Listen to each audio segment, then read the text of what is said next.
Ladies, gentlemen, and friends beyond the binary, welcome to the Friday Discourse? What? What is happening here?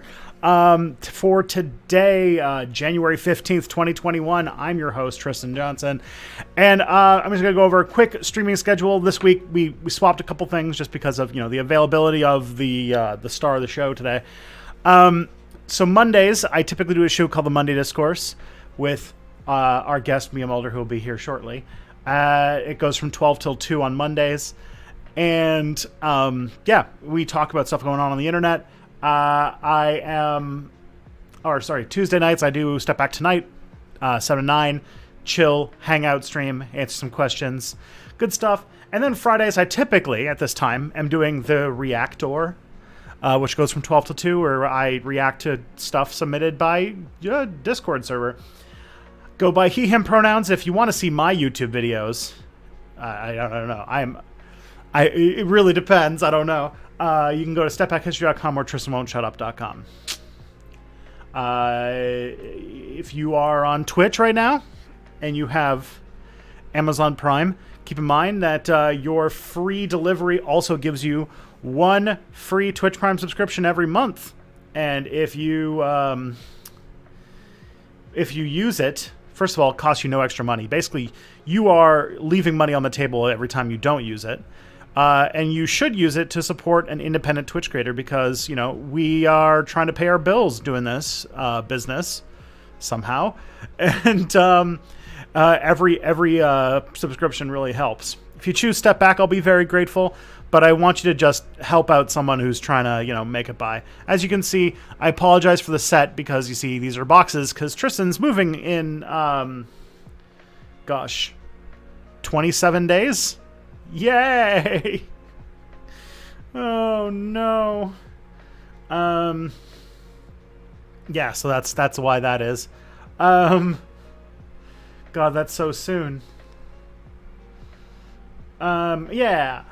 If you want to see my latest video on Step Back, it came out last week. It's about the Greensboro Massacre. Pretty good video. I think you'll enjoy it. My next video is on the Poor People's Campaign and the assassination of Martin Luther King. That'll be coming out on Monday because Monday is Martin Luther King Day. So I filmed it yesterday. I'm editing it today. So I'm making progress. Hopefully patrons will have it over the weekend. As for the Tristan Won't Shut Up, my latest video on Tristan Won't Shut Up is about Star Trek and why watching it is good. How Star Trek got me through 2020. And my next video on Tristan Won't Shut Up, I haven't started work on it yet because, I've got a lot of deadlines on Step Back to deal with. But my next Tristan Won't Shut Up video is going to be about cyber sin. At least that's what I'm thinking I'm going to do the next one about, which was an attempt to fully automate and computerize the planned economy of Chile during the Allende regime. So we'll see where that goes. I feel like it should maybe be a Step Back video, but I'll find something. I'll find something to dig into. I'm kind of running out of content to mine from the People's Republic of Walmart, so I'm gonna have to find new stuff that people find interesting. We'll see where that goes.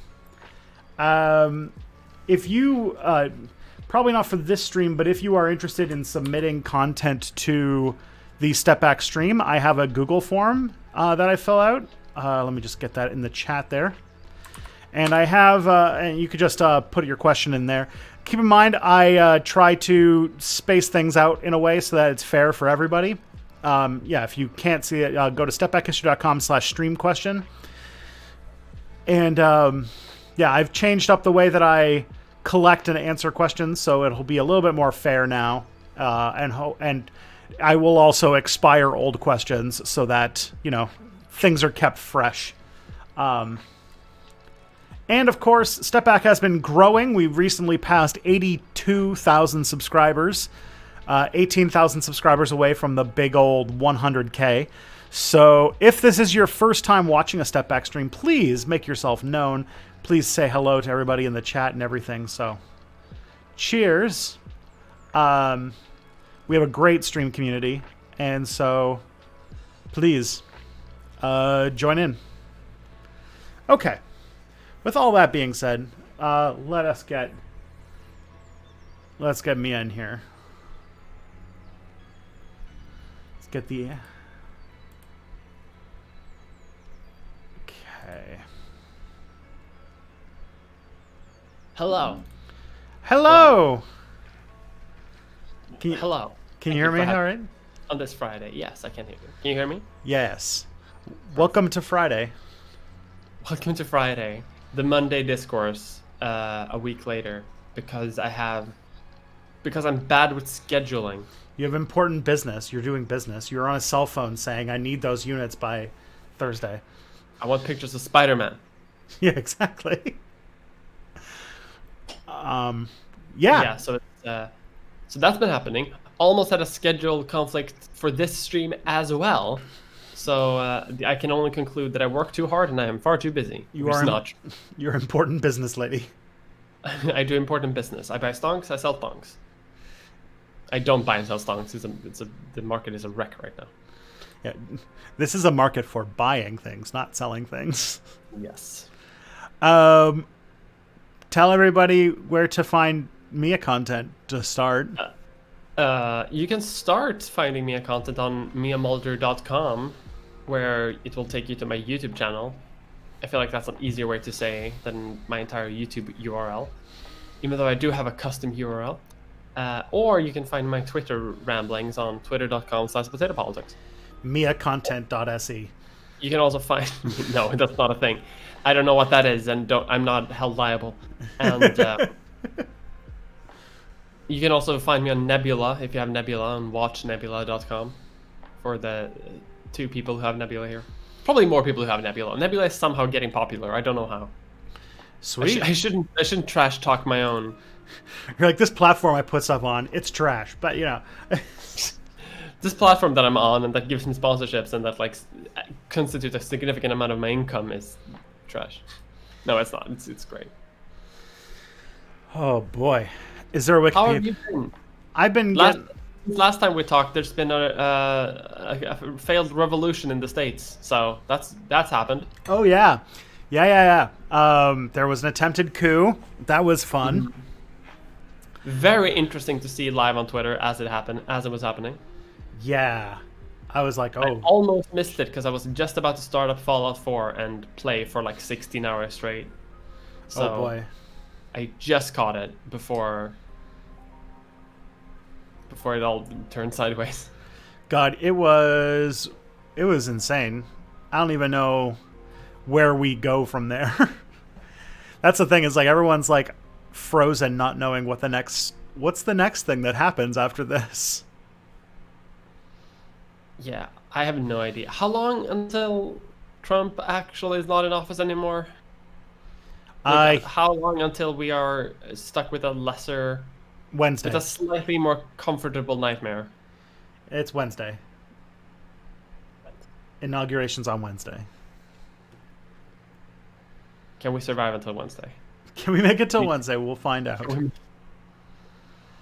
Can the world make it until Wednesday? Until... before the world falls apart. We'll see. There was actually like attempts to do 25th Amendment or impeachment really fast for the explicit purpose of trying to stop Trump from whatever things he's going to do now that he's no longer able to post. Yeah. His posting privileges have been revoked. Oh yeah, right. He posted too hard. And Twitter took it away from him. At long last. And the fun thing is, like, the second one social media platform start like taking down Nazis, every other platform is like, oh thank God, we don't have to be the first. Yeah. They even took down Parler, which was real surprising. I know. Amazon took down Parler, and Amazon has some weird ass shit on their web servers. Yeah. But apparently, Parler was too spicy to have. Parler was, yeah. Oh man. So now there's no Parler. There's no they banned all the Nazis on Twitter. I haven't seen a single Nazi on Twitter ever since. There most definitely is still Nazis on Twitter. The most fun thing is they banned the world's horniest political cartoonist, Ben Garrison.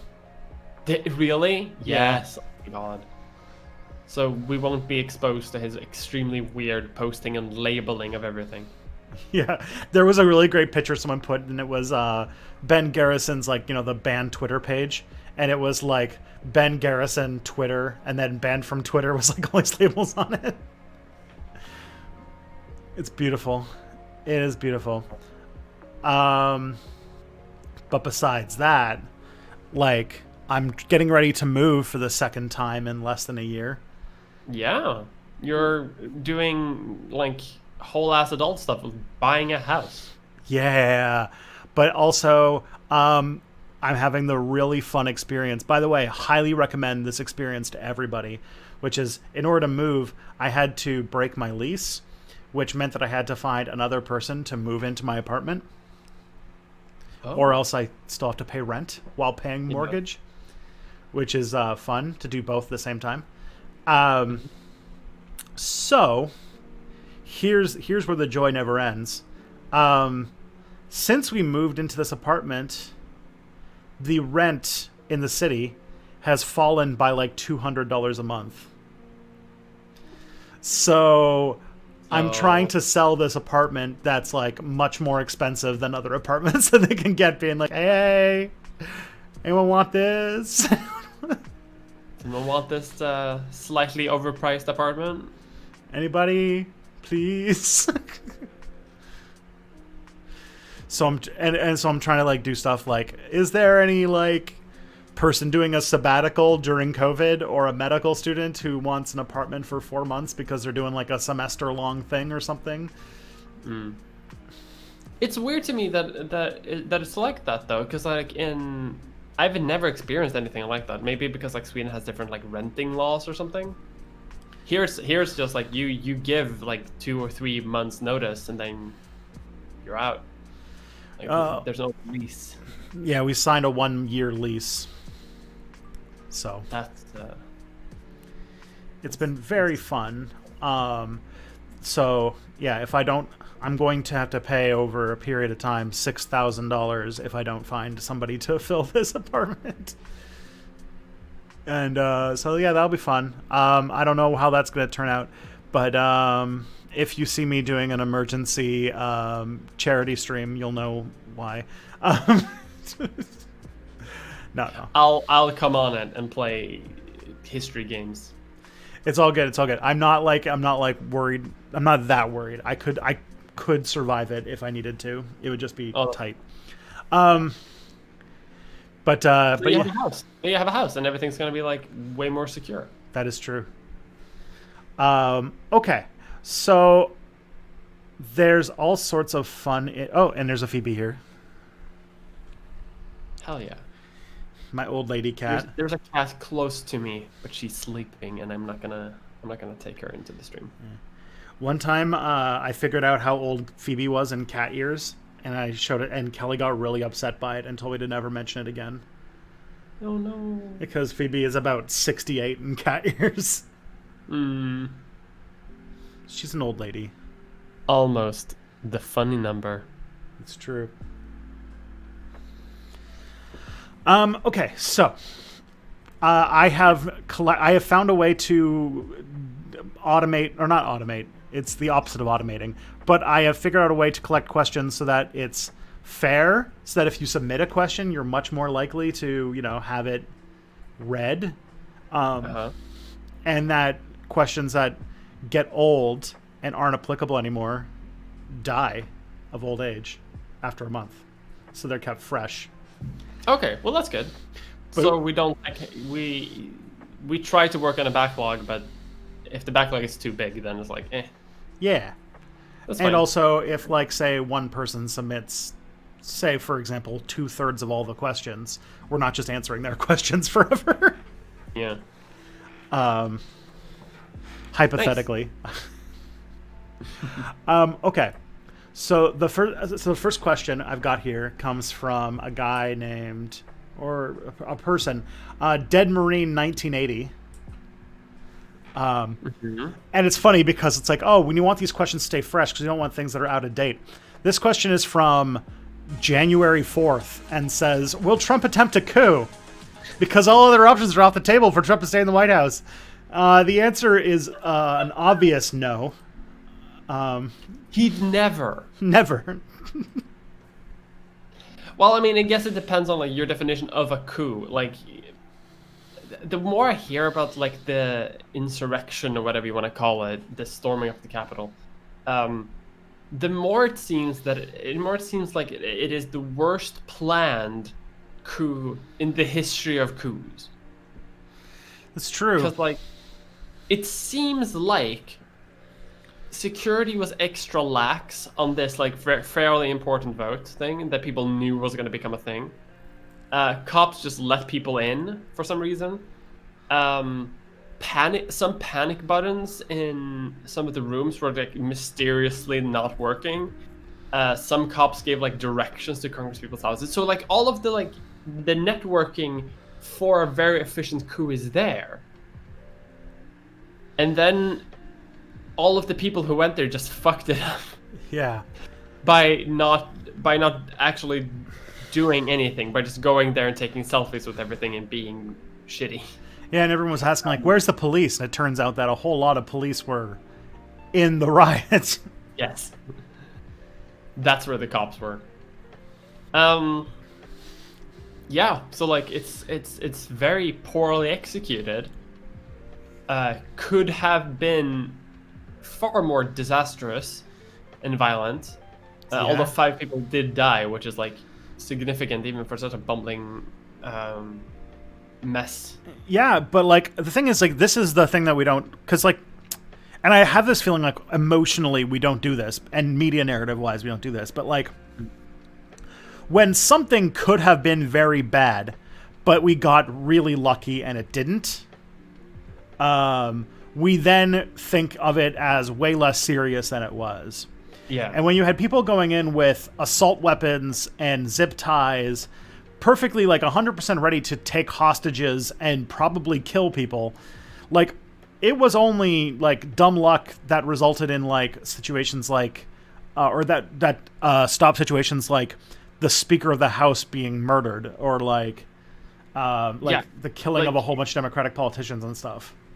I suspect that the alt history fandom is going to have one hell of a day from this, because this is one of those like historical events where you can go like, if only things were slightly different, things could have taken such a completely different turn. Yeah, if Capitol Police had been a little more lax, or even, for example, if the election had been a lot closer, and it was a lot more in dispute, this thing could have like had, or if I hesitate to say it, but if Bernie Sanders was the one who was going to be inaugurated next week, you would have a lot more mainstream institutional support for the coup. Yeah. And you could have actually seen things changing very differently. I think there is like this is one of those like moments in history where it's like things are weird, basically. Things are strange right now. How do you think this is gonna resonate like going forward? Mm-hmm. Do you think that like do you think that there will be unity? Do you think that there will be political peace and unity now afterwards? Oh boy. That is a lot of unity candidate is going to be inaugurated. I have this feeling that Biden's going to be put in office, and there's going to be, because I am one of those old millennial people who remembers 2009, that there's going to be a lot of people who are talking about like Trump and all of the problems of the world as if it was the end of the world, who are instantly going to go to sleep. Because climate change isn't a problem anymore because Biden's in charge. And all of a sudden, like, you're going to just find like the media narrative is just going to completely fizzle away because they were invested only in a Democrat being president, nothing else. And what you're going to end up with, though, is, I think out of the whole Trump cycle, it seems that it has entrenched a left wing of the Democratic Party and a reaction. I guess like I shouldn't say reactionary. Like openly fascist wing of the Republican Party. So as I say, it's like more reactionary or something. Yeah. So there's now like a firm division in both political parties between like their kind of insurgent extremes. The Democratic Party has basically established itself saying that they're not going to listen to them and they're going to fight them at every step of the way. Yeah. The problem is that Republicans, I think there's a lot more far-right Republicans than there are far-left Democrats. And so I think that a lot of Republicans know, you know, you can look at polls to show that they're not very well liked by their constituency, and that their constituency is way more loyal to Trump than to the Republicans. So they can't shit on his legacy too hard because they know that they like if the general Republican voter base had to choose between Trump and Mitch McConnell, they'll take Trump. Yeah. And so they're going to have to do this dance. And some of them won't do it. And they're going to get absolutely annihilated. And come the new primaries... Party. Yeah, come the new primaries, there's going to be a fight to see who can be the most racist so that they can take the Trump mantle. The next few years, I think it's going to be a lot like the late years of the Obama administration. No policy victories, no, like, just complete obstruction the entire time. Nothing really of any consequence. Like, we're just gonna all be in hell forever. It's great. We're gonna have a great time. And we're stuck in this eternal limbo forever. And the far right's going to grow off of it, while the far left is going to try and do things and get shut down by the Democrats, because that's how life is. Yeah. So our dance towards oblivion is just going to keep going. It's going to be amazing. Yeah. This is life. Okay. So that's I feel like American politics is going to get a lot worse, and we're going to have, imagine all the same things that happened under Trump continuing to happen, but now you get the extra added thing that MSNBC is not talking about it anymore. Oh my god! I just realized that, like, the horrifying discourse about like concentration camps at the southern border that are still there. Like, people haven't talked about that for like a year. No one's gonna talk about that when Biden's president. Nope.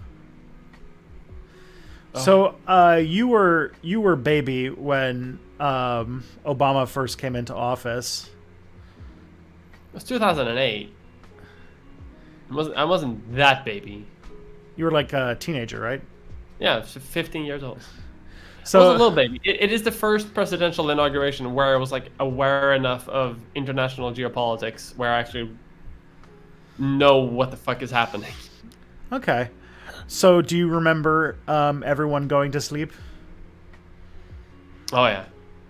I remember everyone talking shit about Bush for like ages, and then Obama becomes president and everything's fine for 8 years. Mm-hmm. Except for like extreme communists. Although, to be fair, there are more extreme communists now, so maybe that will keep the ball rolling.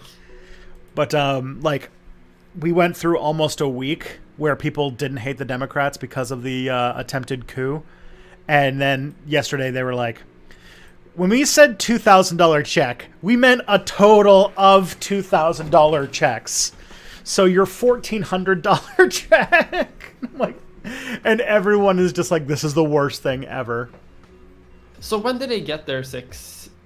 When did they get their 6-year $600 stimulus check? Was that like recently, or was it? Yeah, it was the end of December. They approved it, so they're being printed and sent out now. But like, there's people who haven't even gotten their like $1,000 check from like March. So yeah, we'll see what happens. For some reason, randomly Kelly got one. despite being well, she's a dual citizen, but it just they actually were like, let's mail it to this Canadian address. There were people in March or whatever it was when people who had just had a visa or something, like a student visa and lived in America, they got one for some reason, and they had to pay it back. But they had to register to pay it back, or they would be hunted down. But no one really. Did she file taxes in the U.S.? Yes, she does, because America is the only country except for Eritrea that makes you, as a citizen, file taxes in their country even if you don't live there. Which is the wildest shit, by the way. Yeah. It is people talk this to me, that is something that belongs in the history book, next to Soviet citizens not being able to cross into West Berlin or something. Yeah. That's some weird ass shit too. You have to file taxes because most countries require you to file taxes if you live in the country. So Americans are doubly affected by this double filing system thing. Yeah. What happens if she just stops paying? Well, the thing about it is that they only start charging you taxes if you don't live there, if the amount of income you made is pretty high bracket. So she would have to be making a lot more money to actually be paying taxes, but she has to file the taxes just to find out that she doesn't have to pay anything. Bullshit. It's weird. Yeah, so there's going to be another round of checks that were put through a stimulus package that was passed in the end of December. That was the one where they were like, we'll do $2,000 checks, but we're going to have all of these poison pills that the Democrats will refuse to vote for. And that's how and the $2,000 didn't get through the Senate, so they went with the $600 one. Yeah. And that's how 2000 kind of failed in early January. So the new Congress is going to try and pass it, but they're going to you know what they're going to do. It's already down to 1,400. They've already just been a total, Kamala Harris put out a tweet that was we are firmly committed to a total of $2,000 checks. And it's bruh. That's not what you said. That's not. Wasn't there some idea of $2,000 monthly? Yeah. And Harris was one of the people who signed on to that. And then it's no. 2,000 total. Yeah. It's almost up there with, there's this, so Canada had something called the CHERB system or CERB system, which was how we got our people through the pandemic, which was essentially kind of super inflated employment insurance. So if you had to go on EI because you lost your job, you got basically a guaranteed minimum income of $2,000 a month until they decided to sunset the program last fall because COVID was over.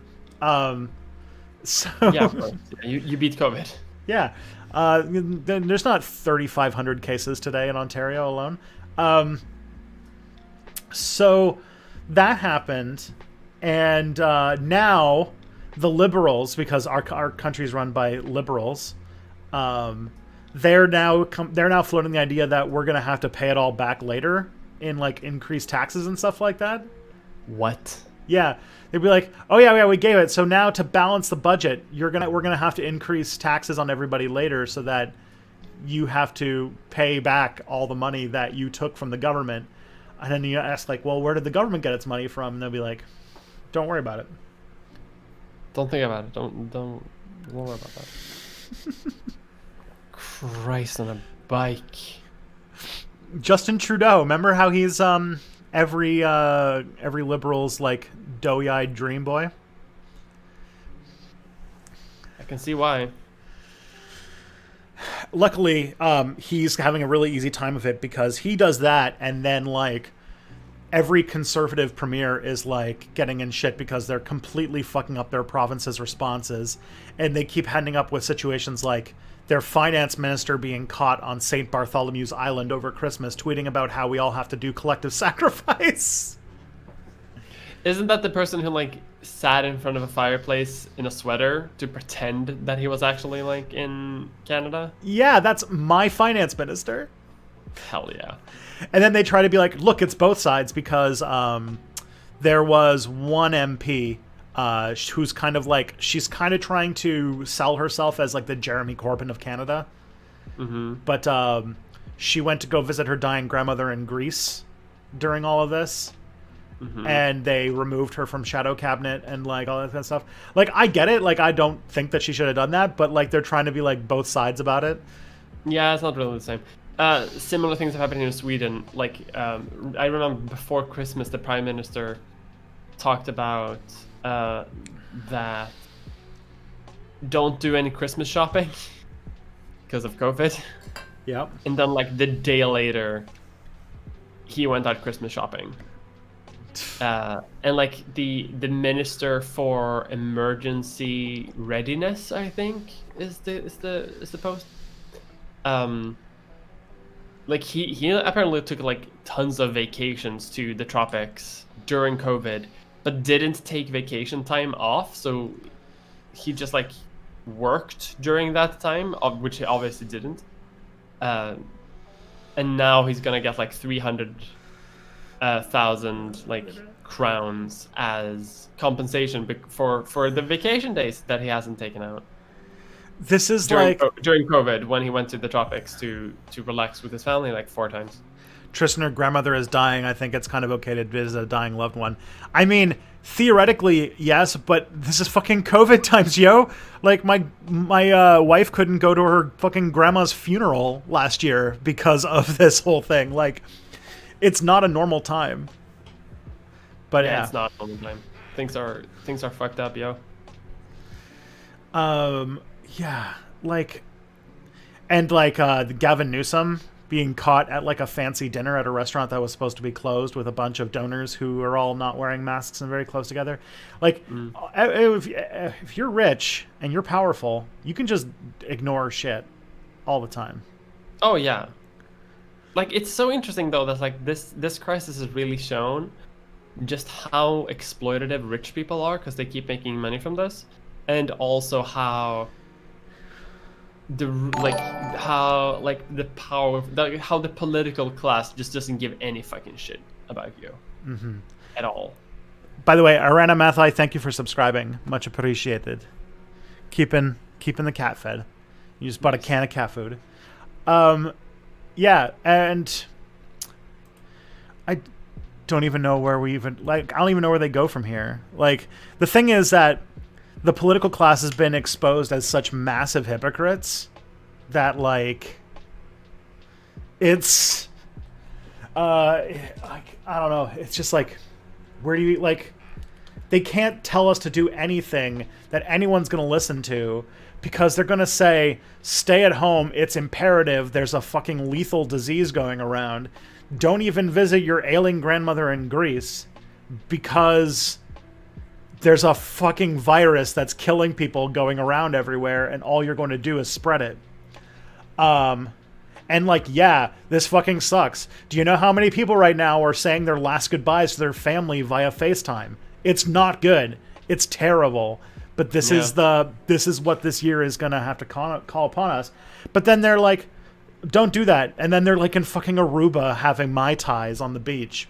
This is literally the plot of the fucking there was a Simpsons episode where they got flu virus from Japan or something, and the mayor was like, I am here and I am suffering the collective sacrifice. He's like literally on a island, and like a what's it called, one of those drummers comes by and it's like, oh man,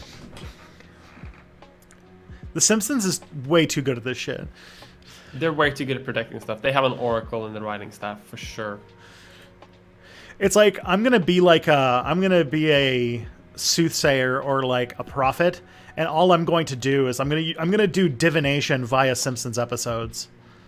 Like, you just take like the 11 seasons of The Simpsons or the 9 seasons of The Simpsons that are good, and you can, like, you just have to like just find a random episode and watch it, and that'll be, you have to like infer, it's kind of like a tarot card reading of what is going to happen next. Yeah, you throw some bones up in the air, they land to show out which episode. You throw some more bones up, they show the time code. Exactly. I can see this working. It's gonna be like Nostradamus. Probably more accurate too. Some people are pushing back on me saying Nikki Ashton shouldn't have gone to Greece, and I was saying like I know that this is spicy because Nikki Ashton is the head of the Socialist Caucus of the NDP, and she's basically the only person in our left-wing party who is left of center. And like I was a supporter of her in both of her leadership runs, and if she ran again, I still would. But I do think that it was a mistake, and in this time, it was as a leader she should not have done it. That's just me, though.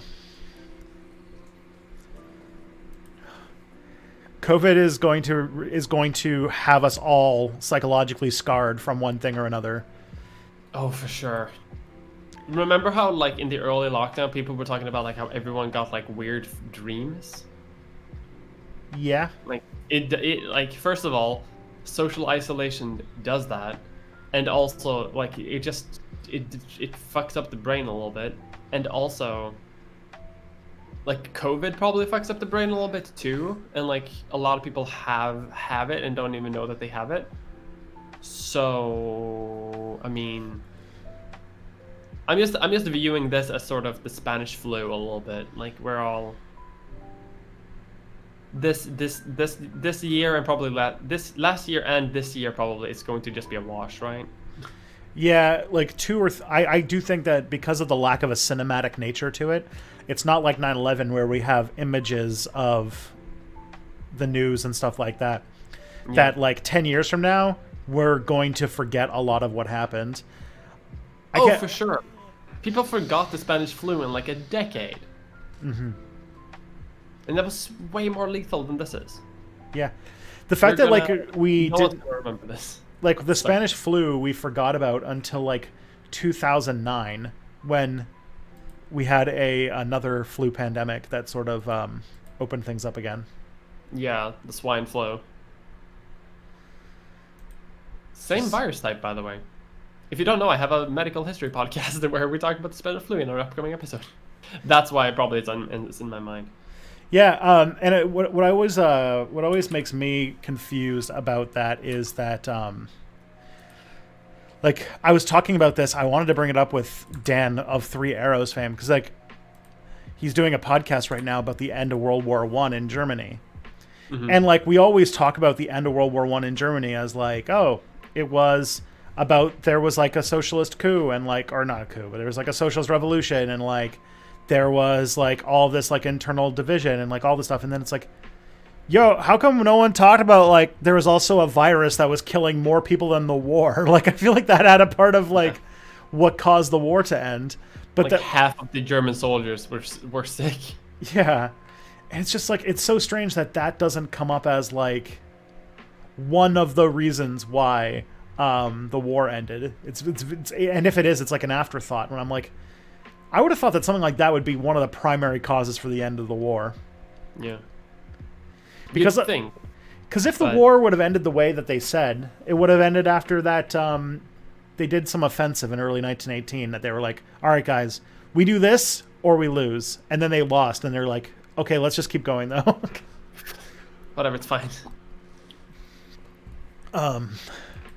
Yeah. Because they... You know, well, we could talk about World War I some other time, but yeah, they already knew that the writing was on the wall at that point.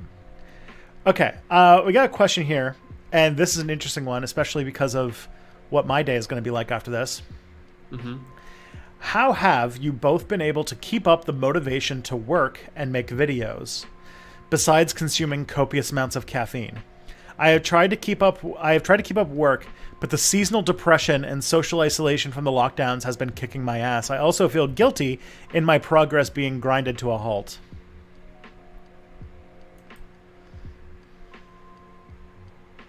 I mean, copious amounts of caffeine is basically it. I have deadlines because I have a lot of sponsors for my videos now, so they have deadlines. So when like that deadline is like looming with 3 days to go, that's usually when my body goes into a mode where like, okay, I don't sleep anymore. Yeah. I just have to churn out this video recording audio footage at like 4:30 in the morning. It's not healthy. It's not good. Like, how do you maintain that? I don't know. Seasonal depression has hit me too. COVID anxiety has hit me. Normal anxiety has hit me. I mean, if you look at most YouTubers right now, you can see that like most people have like stepped down their production content.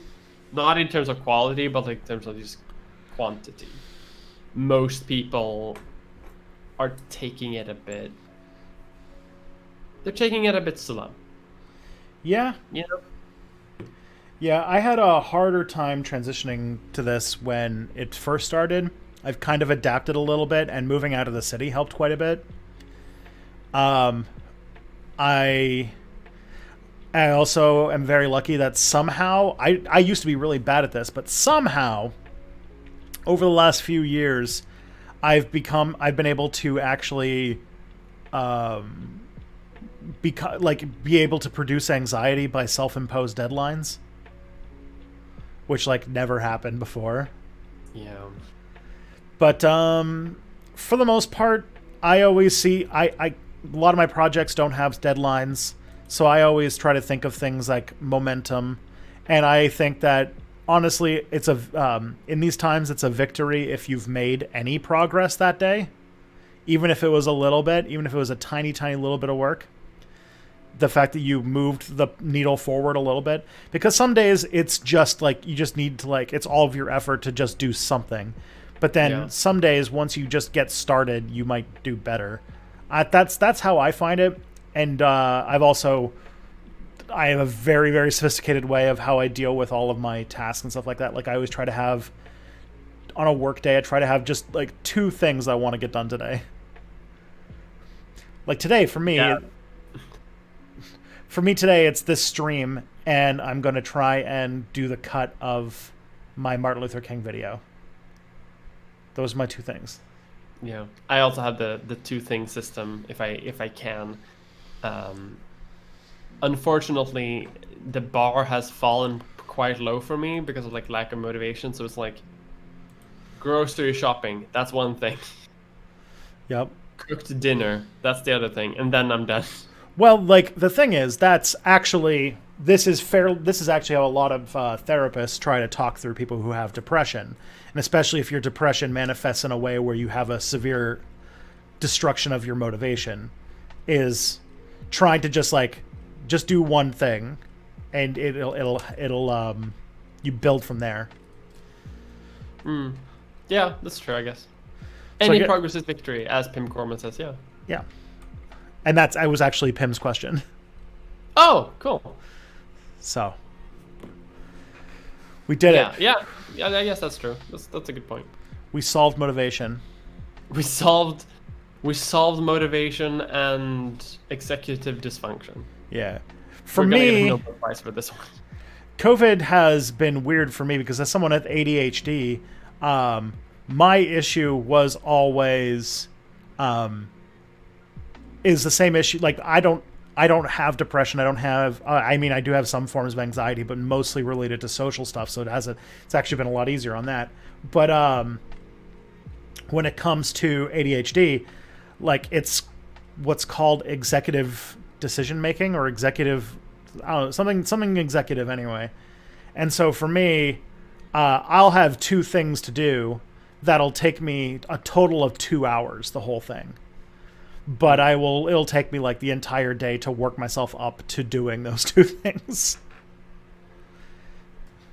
And all I can say is when I don't want to do something, the dishes are clean as fuck. I feel like I have a little bit of like that of a similar thing because like whenever I have to do something, like whenever I have to like write a script for my next video, that's when my apartment is cleaner than ever. Yep. That's when all the dishes are made. That's when the kitchen is sparkling. Not a single word written though on on the script though. Yeah, writing is really hard for me. It's actually like probably my weakest like part of my whole skill set. It's something I've wanted to get better at, and I have gotten better at with practice.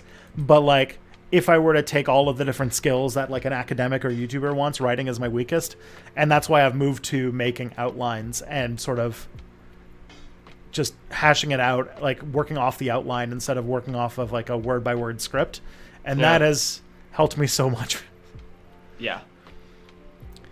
Because I just kind of like threw it. I mean, I didn't throw in the towel, but I kind of just admitted that I'm not a strong writer and I need to work on it. I needed to hack at it from another direction, I guess. Mm. I'm like, yeah, I feel like experimenting with your like writing style often helps. I feel like that's what I've been doing. It's been working out for me. Sweet. Okay. Next we got a question from Gibran. With this COVID relief being another cash grab by the elites, because these the $600 check involved huge payouts to a bunch of corporations because America. Of course. To push to remove illegal streaming. That was that whole thing where like it was a crackdown on piracy. 10 years in prison or whatever it was. Yep. The people starving, China making more and more foreign moves and boundary pushes. Which do you think will happen first in a conflict of China or true infighting? And can we survive infighting? I mean real infighting. Oh, true, real infighting? No, no way, not at all. The world would fall apart in a near-apocalyptic manner if that happened. In my opinion. As would a conflict with China. Alex Shendy, thank you for following, by the way. Much appreciated. Yeah. I mean, a war with China or any sort of, like, protracted conflict with China. Like, I mean, straight up war with China is just... I mean, I'll tell you one thing. It wouldn't be a long war. That's true. Thank God for that. If you ever played a Fallout game, that's basically the plot of that. Literally the plot of Fallout, yeah. But when it comes to, like, there is, like, a whole thing where, like, sensing blood in the water, China has ramped up its geopolitical ambitions over the last, like, 4 years. And how the Americans deal with that is going to be interesting to watch. Because, unlike with the Soviet Union, the United States, like, China has all of America's factories. They exported their... See, like, there used to be this liberal idea, and it's funny because nobody says this anymore, but this was like a truism in the 90s when I was a kid, that two countries that trade with each other would never go to war. Yeah. But now that, like, China's kind of flexing itself in the Pacific, especially with when it comes to territorial waters and stuff, that I don't know where the role to counter that will come up, but I think that because of mutually assured destruction, that because China's run by grown-ups, luckily, and America is occasionally run by grown-ups, that they would probably have some very tense meetings before, the bombs start flying. Yeah. But especially because Xi Jinping is sort of like angling himself more into centralized authority and becoming more of like a straight-up dictator, unlike previous kind of more managerial leaders of the country before. Like Hu Jintao wasn't really like that. But infighting, oh shit, that's going to be happening everywhere. What's it called? If you don't think that, like, the Capitol wasn't the beginning of, like, an increase in right-wing terrorism in America over the next, like, decade, you are you sweet summer child. Yeah, that's kind of what I feel is the more dangerous point, that the siege and the breaking in of it, like, even though that one didn't work out at all because it was a massive humiliating failure, it was also a show of, like, hey, that was so easy. Yeah. What else could we do? What else could we do if we actually put in some fucking effort? So, like, a lot of people are gonna be radicalized by that. Yeah. And the left is learning the opposite lesson. Someone said, what are your thoughts on Destiny getting his fans to harass left-wing channels? If I remember correctly, he got banned from Twitch like yesterday, didn't he? Did he? For real? I don't know if he got banned from Twitch, but there was a big call for it. But yeah, I mean, what more to say except Destiny, a person who has like who's well renowned for sucking, sucks. The omnicentrist strikes again. I hope he gets banned. That'd be nice. I don't know. I feel like I wasn't this pessimistic 3 days ago. We'll see. I mean, the establishment has. Yeah. I'm making him pessimistic. You're bringing Swedish downers.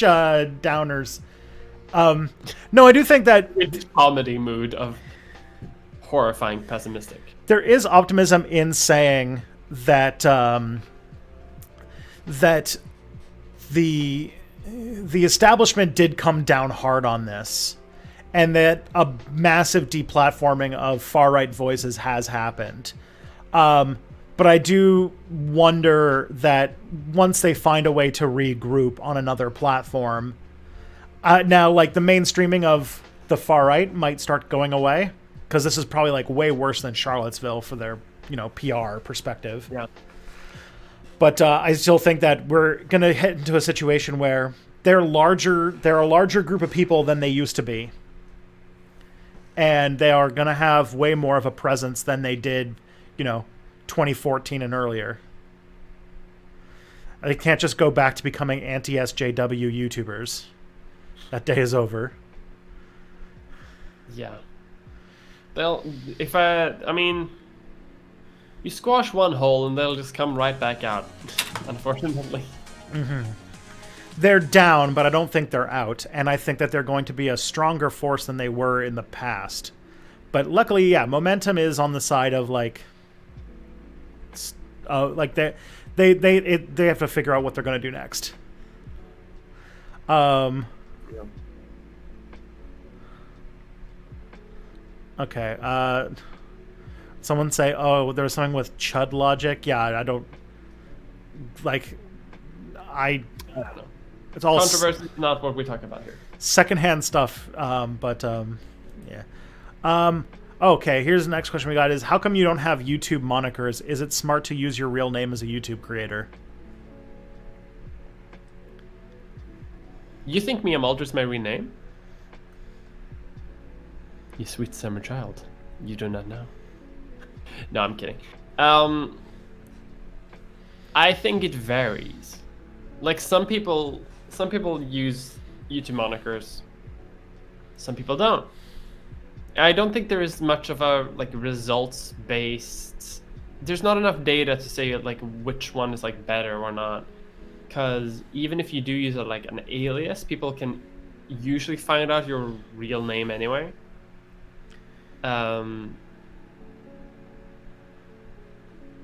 That's not really a security issue in and of itself.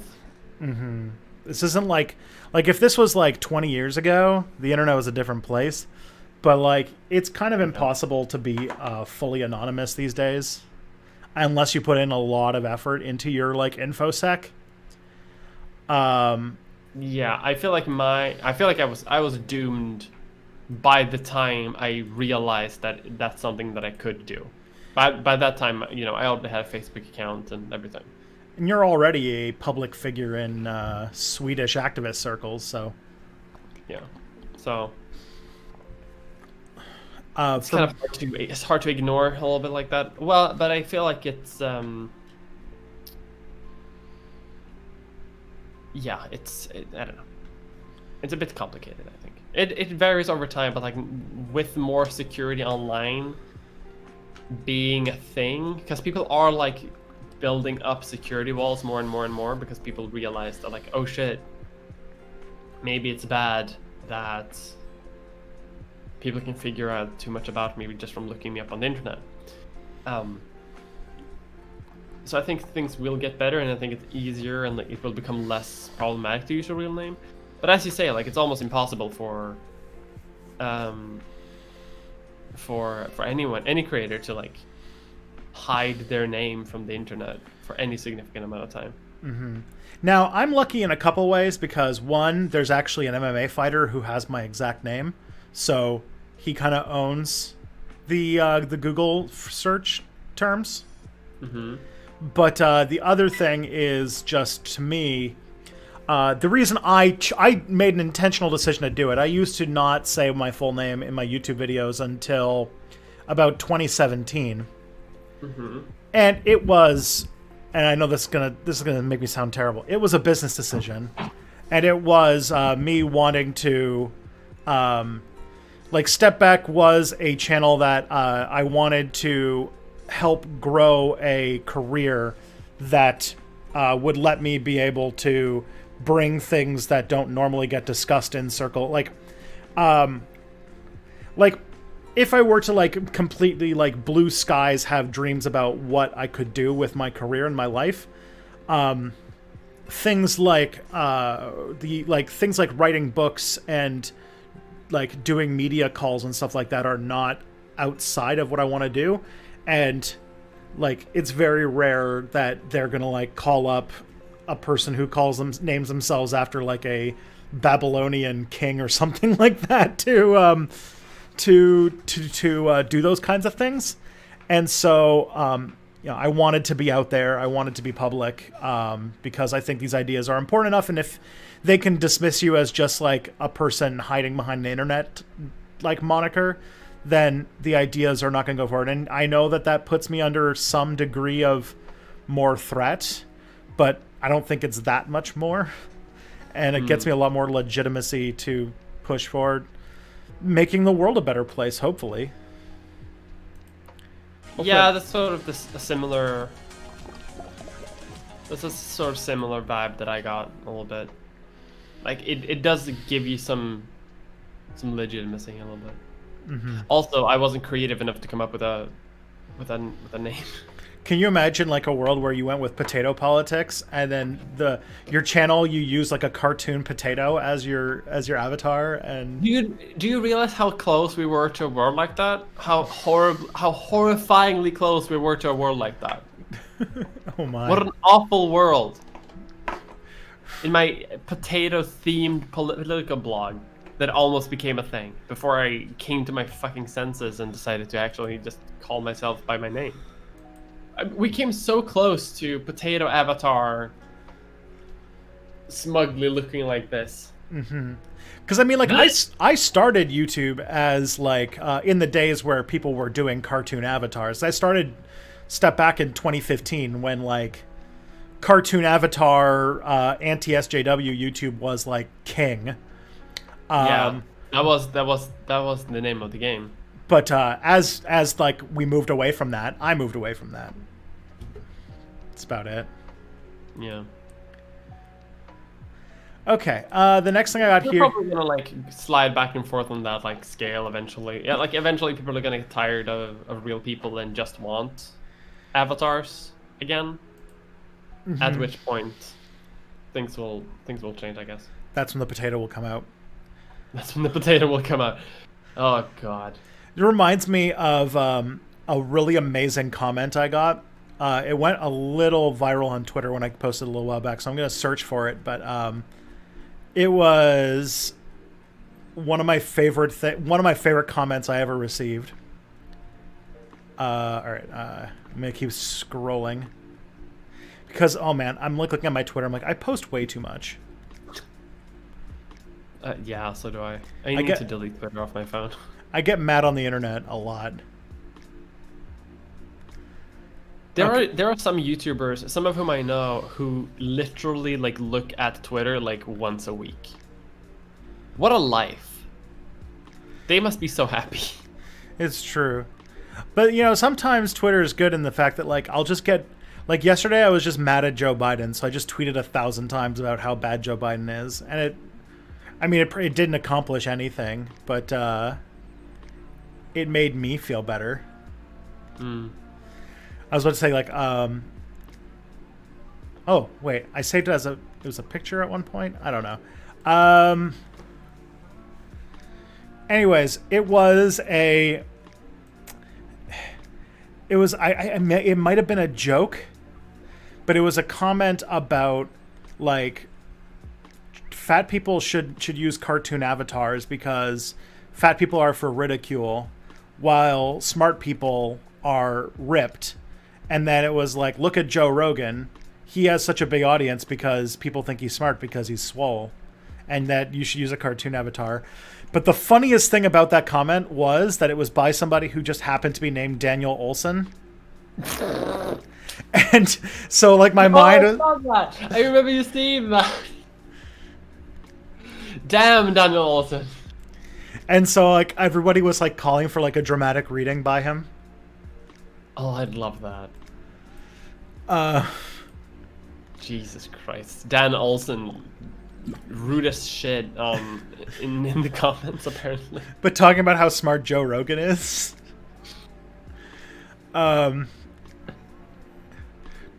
get me wrong, I think there's going to be a Dan Olson, Joe Rogan video at some point because he seems to be in the little niche that Dan seems really interested in these days, but man. Okay, so this is interesting. This is a question from Leiserberg, and maybe you'll have you know more about European history than I do, so you might be able to answer this better. Mm-hmm.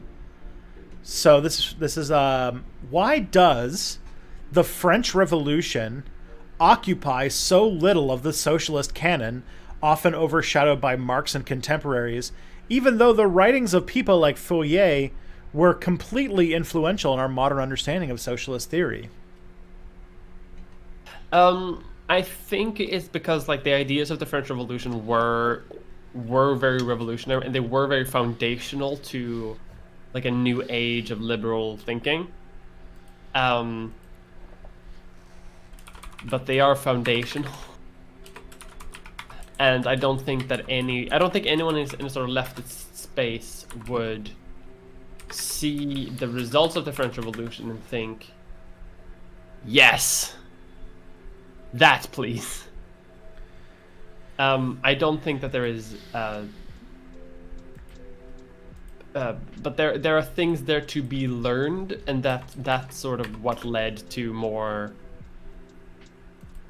modern interpretations of like revolutionary philosophy and ideology.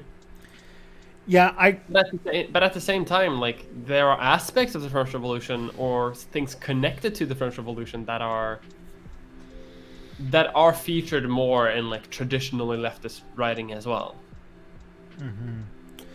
Now, I could be wrong on this because I don't know very much about European history, as I've mentioned, but I thought that a lot of like the movement of socialism that was like, you know, that rose to the 19th century and eventually like is like directly connected to like the Soviet Union and stuff like that, came out of people who were involved with the French Revolution, but then became disaffected by it as like the liberals basically ruined it. Like the liberals basically took over and turned it into like they got rid of the aristocracy, and they brought in all of these like humanist ideas of freedom and individuality, but like people were still like hungry and didn't have homes and clothes, and that sort of like sort of where the crux of the issue is. Yeah. So like it was almost like a reaction to the French Revolution sort of spearheaded a liberal revolution in Europe, and that socialism sort of grew as a revolution against a liberal establishment. Yeah, if I remember correctly. And like, it's important to also remember that like the French Revolution, like eventually fucking failed. Like eventually we end up with like Emperor Napoleon.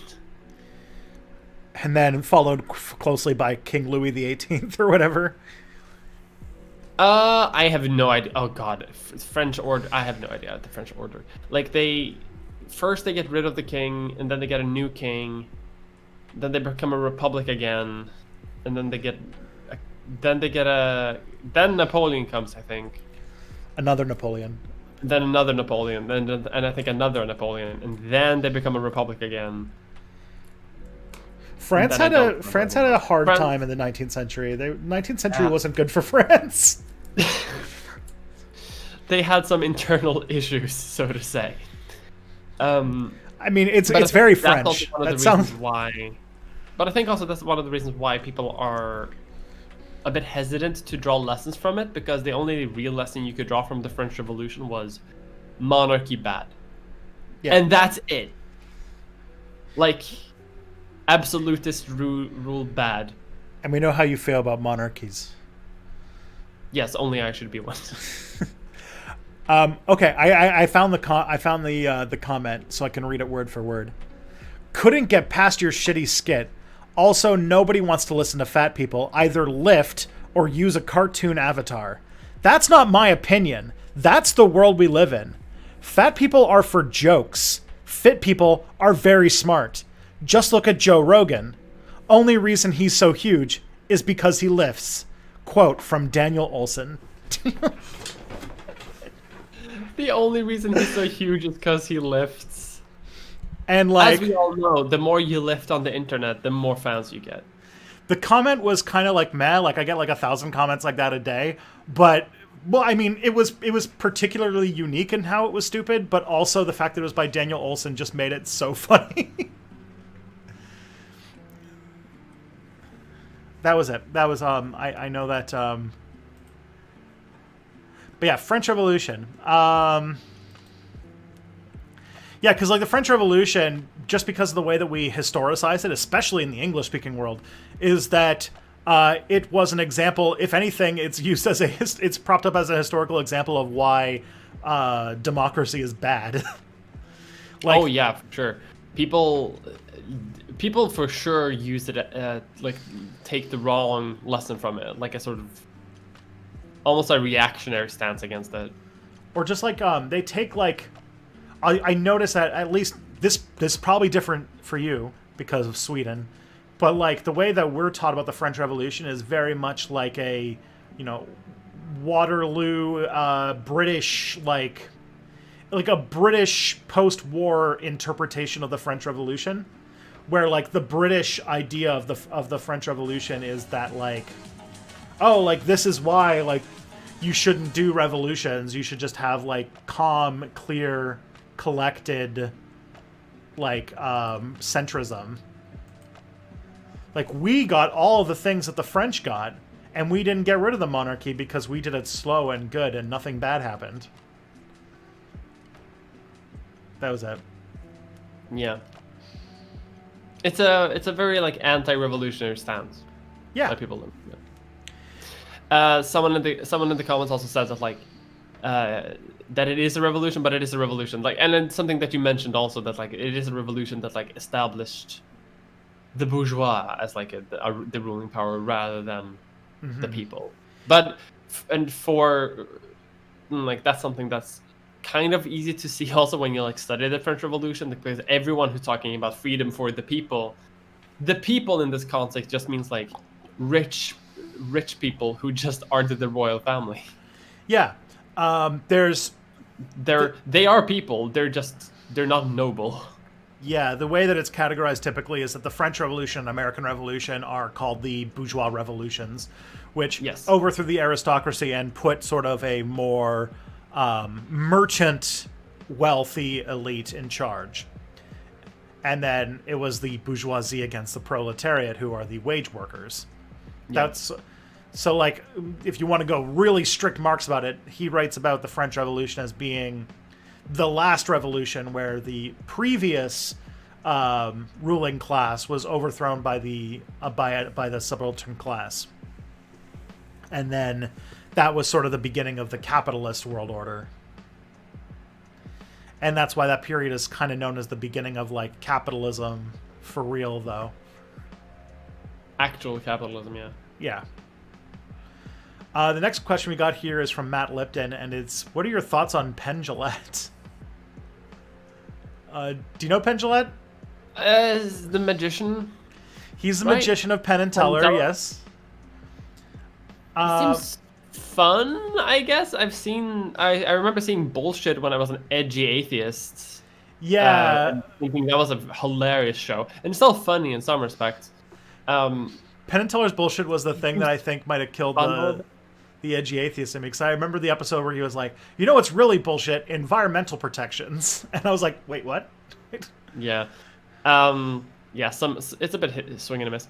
I don't remember seeing too many bad things, but then again, I don't really keep up with Penn Jillette. I've seen Fool Us, the one he does with Penn and Teller, where like magicians come on to do tricks and they figure out how they did it. That's fun. I've also seen... I think I watch him more for his magic than for his political views. Yeah, I met him once because I saw them in Las Vegas once. Really? Yeah. Are they good live? Yeah. They're like, because like they're a mix. Because like the thing is like, it's a magic show that is like that they say like, yeah, it's all tricks, and they sort of do different tricks to show how magic works. The famous one that always gets me is that Penn Jillette has like a really, really good memory, and he's been doing this trick forever, where he does this trick with a nail gun. Oh yeah. Where he can remember, he memorizes like which bits in, like he takes a nail gun and removes like a certain amount of nails from the gun, and then it looks like he's like memorized which ones do and do not have nails. I imagine that there's some sort of safety mechanism that's not like pure memorization, but yeah, I've seen the sketch. Apparently, there's, from what I've heard, there's like a person backstage that's just like off, on, off. Yeah. So that there is like a perfectly, so it is actually like perfectly safe for him to do all of the things, because they hate dangerous stunts apparently. Mm-hmm. But I will mention that there's no getting away from the fact that Penn Jillette is like somewhere between a hardcore right-wing libertarian and an anarcho-capitalist. Yeah, 255 AD says that Penn is a libertarian, which I'm not surprised by. He has a lot of libertarian energy. Yeah, but like also, I don't know, he's kind of irrelevant these days. Like I don't hear much from him anymore. He probably has some shitty podcast that I don't listen to, and that's it. I mean, yeah, fun for magic, I guess. He's a middle-aged white man who has some form of celebrity, so he probably has a podcast. Yeah. That's why, like, I'm going to be 40 in 2028, and I think that's the year that I think I've become old enough to have a podcast. What does that say about me? Because I have a podcast. I'm mentally 45 years old. The thing about podcasts is that I had a podcast, like, back in, like, 2010. Mm-hmm. But it's over now. And I had another one back in, like, 2017, and it's over now. And in my mind, it's like, okay, like, obviously it's a thing that I've been wanting to do, but then I'm like, yeah, but like everybody has a podcast. So if you have, like, so to me now, it's like if I wanted to have a podcast, it would have to be a really, really good idea. Like I'd have to be like screaming yes at it to do it. And that's sort of what's keeping me from getting into it. If that makes sense. Yeah. You have the experience. Yeah, and you know what? I got in, what's it called? I had iHeartRadio reach out to me to ask me to apply, or if I was interested in being a host of a podcast. And I went through a whole rigmarole about why it would be fun, and then I found out that they went with Mr. Beat instead. And they started a podcast just recently about, I think it's called Jobsolete. And I was like, beans. So I imagine that iHeartRadio just like took any look at my social media and were like, oof, this is not a safe bet. Oof. Also, apparently now, I just saw this. Apparently it came out like a minute ago. Federal prosecutors prosecuting the Capitol rioters say that they did so with the intent to capture and assassinate elected officials. Oh boy. That is the official stance that the federal government is taking against the rioters in prosecution. So that's haunting. Someone said this is discouraging. Just got all the equipment to start a podcast. Listen, I don't want to I take... did a podcast. Yes, do a podcast though. I started a podcast. I only have one episode out with like me and a friend started a podcast. It's great. The best time to start a podcast was like in 2014 or some shit like that. The second best time is today. Yeah, this is just me. Like, I have my own personal neuroses and my own personal strategy about how to make content. I actually want to make a Tristan Won't Shut Up video about it at some point. But I typically, like, my mindset is always like, if I'm going to start a new project, I'm creating a whole lot of new work for myself, and it's going to take energy away from other projects. And so if I want to do it, I have to have a very good reason for doing it. Because like if I were to make a podcast, I would, in my mind, I would need to have an idea, because like in some ways, to some people, podcasts would be is a great artistic output or a great artistic outlet. Yeah. And I guess if I had something, I would need to have something that I knew that I could dedicate tons of energy to and had at least in my head, a reasonable chance of success, because I've imagined in my head that there's a good opportunity there. I hope that makes sense. Yeah, it makes sense. But like, I listen to a lot of podcasts. There's sort of a podcast vibe about this show that we do, as someone mentioned. Yeah, exactly. I was about to say, like, this is basically a podcast about nothing. This is a podcast where we hang out. Like, I mean, like, this is the kind of, to me, this is what streams feel like. Because to me, podcasts that are like this are podcasts that were popular 10 years ago, and you kind of have to do something a little more. You have to have more content and preparation today. Because I remember, like, I was listening to podcasts back in like 2008, and you could get away with a lot more back then because there were like 12 podcasts. I mean, that's why the famous podcast My Brother and Me is so popular. If they had started today, they would have gotten nowhere. Because it's about nothing. They're just talking shit. And like, as you say, you could get away with that when it started. And if you can like somehow build a fun thing around that, then yeah, but yeah. I have like ideas for podcasts that have been thrown around in my time, and some of these might happen, some of these might not. One is an American history podcast that I've been teasing for ages, or I've been thinking about for ages.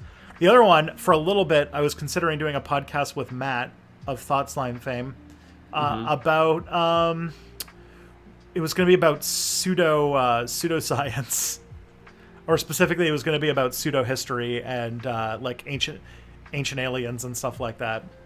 Ooh. But I don't know. We both are very busy people at this moment, so I don't think the time's right for it. But that was going to be a thing at a point. Yeah. YouTubing is a lot more busy than people think it is. I'm probably going to be working. It's going to be a late night tonight because I want to get my video up by Monday, and I don't want to work on the weekend because that sucks. Oh god, I have a video scheduled for release in 2 weeks. All right, next question we got here is, apparently something like 30 to 90% of cis women would meet the diagnostic criteria. Okay, some of these words are going to be words I don't know, so if I'm getting into stuff that's like, oh, this is ugly territory that we don't want to talk about, let me know. So apparently something like 30 to 90% of cis women would meet the diagnostic criteria of autogynephilia if they were trans. What if like half of all cis women are actually trans men who are too attracted to their own body to transition? I don't see the logical steps following these two statements. 30 to 90% of cis women being potentially diagnosed as autogynephilic makes perfect sense, because like anyone who thinks that they themselves can be attractive, that's it. If you find yourself sexy, like a lot of people do, that's it basically. Okay. I don't see the leap, the logical leap on how that would prevent anyone from transitioning, though. If they were secretly trans men, like just because you're autogynephilic doesn't mean that you are trans or anything like that. Especially because, like, if you were trans, you would think that a lot of the things that you would do to transition would make you more attractive. Yeah, exactly. It would make you even more sexy. That's the accusation when it comes to like accusing trans women of being autogenophilic, that they're doing it as a horny thing. So, if that logically was there, it would encourage people to transition. But that's not what's happening, because anyone can find themselves sexy and attractive. That's it. Interesting. Was a joke question? Oh, I'm tired. It's wine time here, so I don't. It's wine time. Oh, It is wine time. It's It might- 7. It's Friday too. Holy it's shit! true. should I actually, I might Also, actually, you need to dab. I might wine time tonight. I did dab. There we go.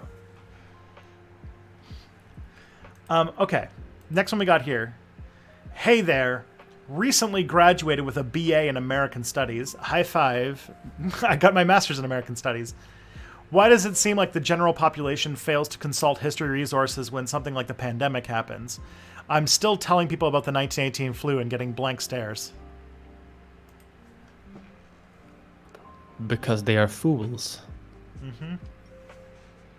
For another plague was made.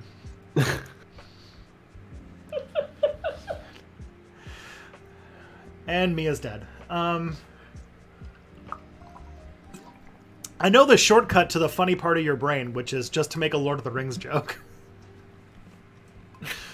That's the funniest shit. First of all, That's the shortest, like, that I went from nothing to just dead in a sentence. Holy shit! You know me too well. Fuck. For another plague with me. for the record, Ethan, high five, because it's actually like very rare to meet people who got their degrees in American Studies. I did my BA in history, but I did do my master's in history, or in American Studies, or one of them anyway. So I thought that was really cool because it's very rare to see somebody who did an American Studies thing. And yeah, people don't read. They should. What was that? There's that meme that was like, Americans in general are not very intellectual or whatever. Do you know this? Isn't that from like an Iranian like news host or something? Yeah. It was... There's also an image from that where someone says, no, I forget. Oh yeah, here it is. It's the lady saying, the American people are not intellectual, to put it mildly. But like, yeah, nobody learned, like, what's it called? This people forgot about the Spanish flu for like the longest time. Yeah. People wanted to forget it too. Like no one wanted to think about it too much. I think that we live in a society, and we live in a society that is extremely focused on new change in terms of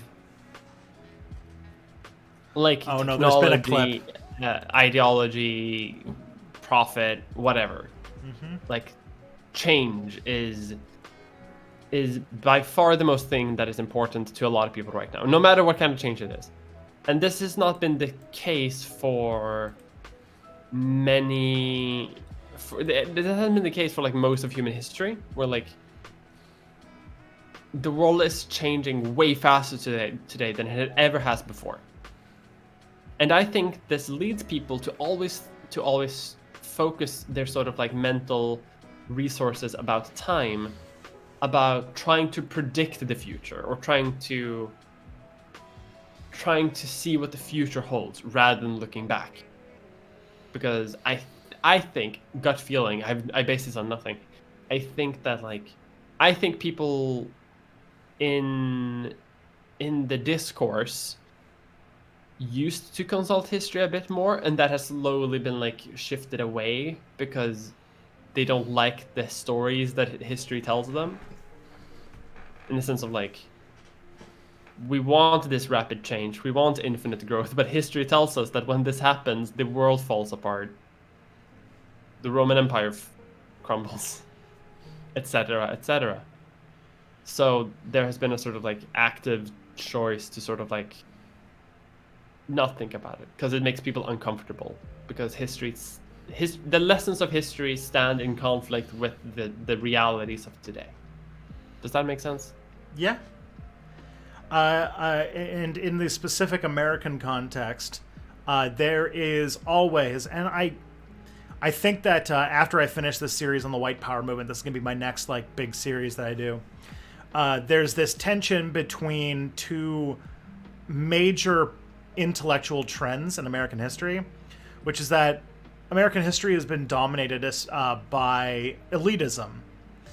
And that it is, to this day, like, you still see there's people who are like you got your Ezra Kleins and the people who talk down about populism because it's like, you know, they treat them like they're the unwashed hogs or whatever. And you know, it's exemplified in but figures like Alexander Hamilton, who are like, the world should be, like, inequality is good, and the world should be run by smart, competent technocrats and rich people and all those, and that's it. And then there's the long, strong thread of anti-intellectualism, this reaction to that set of affairs by saying, no, average people should run things, and that experts should be not trusted. And honestly, there are strong ways to make a compelling argument for both sides of this. Because in many ways, anti-intellectualism always, or has gone down routes of being like, of getting into, you know, pseudoscience, racism, and, you know, very like poor running and management of things. While elitism is always this like constant set of like, you know, elites who just ignore the suffering of masses of people. And these are basically the two genders of American culture. And it's really hard, and if you think about you can think of all of American history as a tension between these two poles, and that really, like, America fights off straight up left-wing, right-wing politics to its detriment, because this is sort of the central tension of American culture. And yeah, and it results in weird things like today, where we have like the two decisions are, do you go with like Vox columnists who talk about people from the South like they're all dumb hicks who deserve to get COVID, or do you go with the anti-intellectuals who are saying don't wear mask, drink hydroxychloroquine, and it's like, man, I don't like either of these positions very much at all.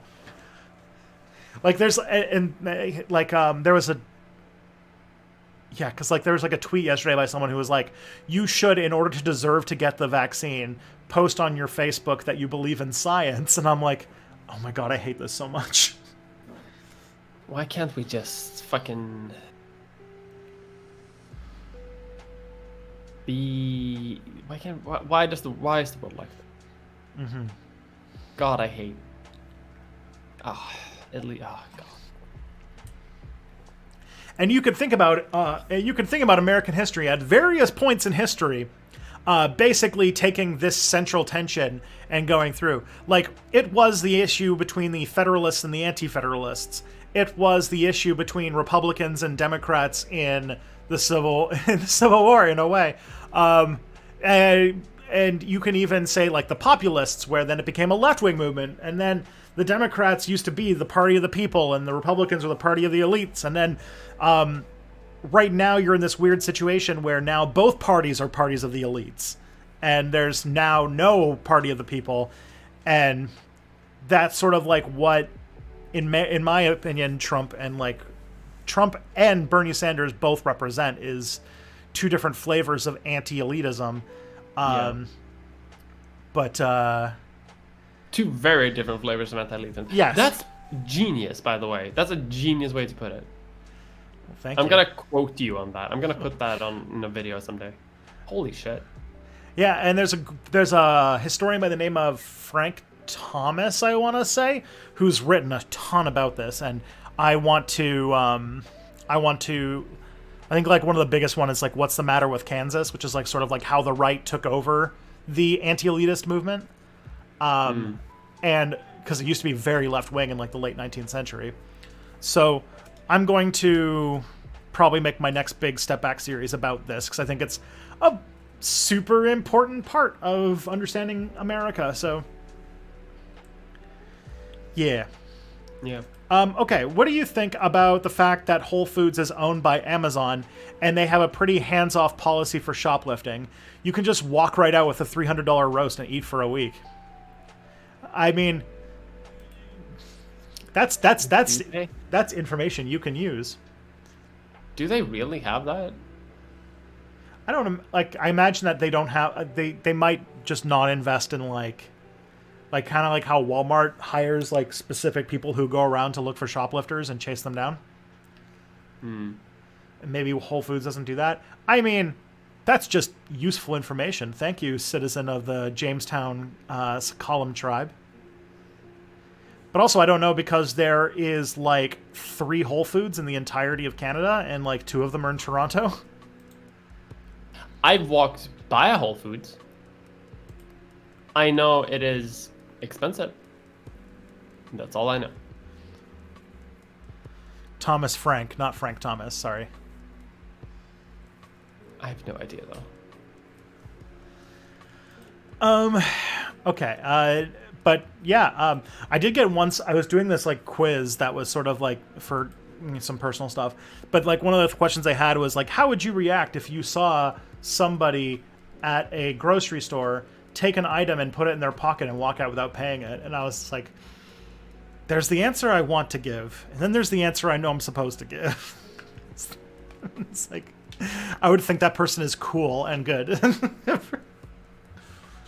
And I'm like, that's incorrect for this test, but it is correct. But either way. Okay. I heard a bunch of YouTubers, especially educational YouTubers, are joining a streaming service called Nebulae. Have you heard of it? Mia, have you heard of Nebula? I have heard of Nebula. I have. I am on it. It's great. What do you got on there? What's your exclusive? Oh, I have no exclusives on Nebula. No, I have one episode of a show called Working Titles that I made in a sort of haze, and I don't know why, because like I think I got like the offer fairly late to make the episode, and I didn't have any equipment to make it properly, and I didn't know what to say, so I just I think I recorded it and edited it in like an hour. Where I talk about the intro sequence to Battlestar Galactica. It's an okay video. That's an exclusive that I do on there. I'm gonna have more. I'm gonna add. I'm gonna ask for more exclusives. Probably this year. I have some ideas. I have more time and energy, and I have more better equipment now. You were in that Tom Scott thing. I was in the Tom Scott thing. That's true. Forgot about that. I was on there. Where you played a game. Where I was a dastardly bastard. Yeah, so Mia, she was in a reality show kind of thing, a game show thing that Tom Scott hosted, where apparently she was the person who was not here to make friends. You were the villain of the series. I was definitely the villain of the early episodes. I love, by the way, because like I remember in the middle of recording that show, they also said it may have been afterwards. I'm not sure. The Tom and like some other people who were like working in more production, they said that like they only wanted to get like one like outspokenly lefty channel to represent on there, because if they had 2 or more, they would gang up and establish communism. Nice. On the game, and it was one of those like game theory games where if everyone cooperates, everyone wins a little bit, but if you betray, then one person can win a lot by dicking over everyone else. So, and they were worried that like if we have too many lefties, they're just gonna establish communism. And then we established communism anyway. Spoiler. Well, I guess you can see how we do that. Yeah. It's a good show. Does sound good. So there, oh boy. So someone made a clip. I'm going to replace you with a clip real quick. So somebody made a clip of... My shutdown? Yeah. This is your death. For another plague was made.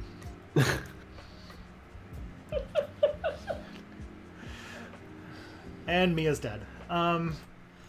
Excellent. Good Excellent. Perfect. I love the internet. I mean, it's going to destroy us, but I love... We got some good jokes. Okay. Next we got up is a question. What do you... Thoughts on the history of communication management units? And I didn't know what these were. I'm just looking it up right now. And it has to do with... Okay, it's a type of self-contained group within a facility in the United States Federal Bureau of Prisons that severely restricts, manages, and monitors all outside communication of inmates in the unit. So I guess they watch... These are like people who monitor all of the communications that prisoners have with people on the outside, which is like peak fucking war on terror shit. That is for sure. Yeah. So that's fun. I don't really have a comment on that. I don't have a comment either, but I didn't know these existed until just now. So thank you for bringing that to me. Okay. Next up we got... Oh, we are... let's see. I just realized we went through all the Mia questions. We went through one round of everybody getting a turn on the Mia questions. So let's go back to the top here. I have read a Wikipedia page about market socialism and how it was used in former Yugoslavia. How does it work in layman's terms, and do you both agree with it or not? I honestly don't know enough about market socialism to say one way or another how it works or if I agree with it. If I remember correctly, it's that it's essentially like it's socialism in the sense that all of the companies are public and stuff like that, and all of the incomes are the same, but it is still a society that has money, and I think maybe it lets you start businesses. I can't remember. Like something around that, like it's supposed to sort of be a socialist company form, but with a market system that we're more familiar with as it exists today. Yeah, there's no centralized planned economy. Like it's basically like socialism without the command economy. Yeah. And so I've heard various different takes on how this can work. Like I've had some people say that that the government still runs it in a market socialist economy, but at the same time there are many different. So what it sounds like, and this is the main thing I see here, and this is interesting, although I know there are better solutions, it's not bad, but like the idea that there's there's still private corporations, private companies and money and stuff like that, but that the profit of these companies is taken by the government and redistributed through quote-unquote public finance or like some sort of social dividend. Ooh. So they'll have a capitalist economy, but all the money that a company makes outside of what they need to pay everybody and to function goes to the government and then is distributed to everybody. So like Swedish alcohol. Did you just get booze dividends? No, I just realized that's stupid. That was a stupid comment. That's because it's a government company anyway. The government here has a state monopoly on alcohol. Yeah, I'm here too. So you have to go to the state store to get alcohol, and it's super expensive. And yeah, I get my booze from a really snappy named place called the Liquor Control Bureau of Ontario. Wait, really? Yeah, what do they call it in Sweden? The system company. Okay, that sounds very. That is very like. That's very like 1960s social democratic name. Yes. The social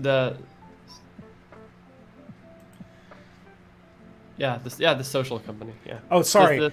No, sorry, it's system company. It's the Liquor Control Board of Ontario. Okay.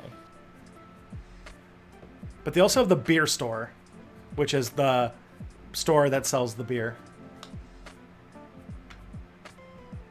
Interesting. Like they have the liquor store, which does have beer, but it has like the fancy beer.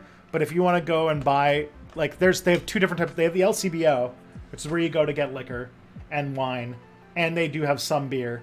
But then they also have beer stores, which just have beer. And if you want to go and buy like 20, like they'll sell individual like cans and 6-packs and stuff like that. But if you want to buy like a 2-4 or something like that, you got to go to the beer store. And they're just starting to play with the idea of you being able to buy like wine and beer at grocery stores. Yeah, anything over like 3% here, you have to go to the government. Yeah, I don't exactly know how it's working at the grocery store. I think it's like the LCBO are starting up like partnerships with grocery chains to sell LCBO merchandise at the grocery chain. But yeah, it's a huge revenue generator. So that's it. Yeah, I can. The system company. Do you guys, is that... does it sound different? It has nothing to do with market socialism. I realized the second after I said it, and it's like it just made me sound silly. But that is one thing where like the government owns it, it funds itself, and like extra profits are like distributed into the budget, I think. That makes sense. That's basically how like we pay for our healthcare system is through alcohol. Through alcohol. Money. Alcohol and tobacco, actually. We have if I remember correctly, Canada, it's like cigarettes are comparatively very expensive in Canada.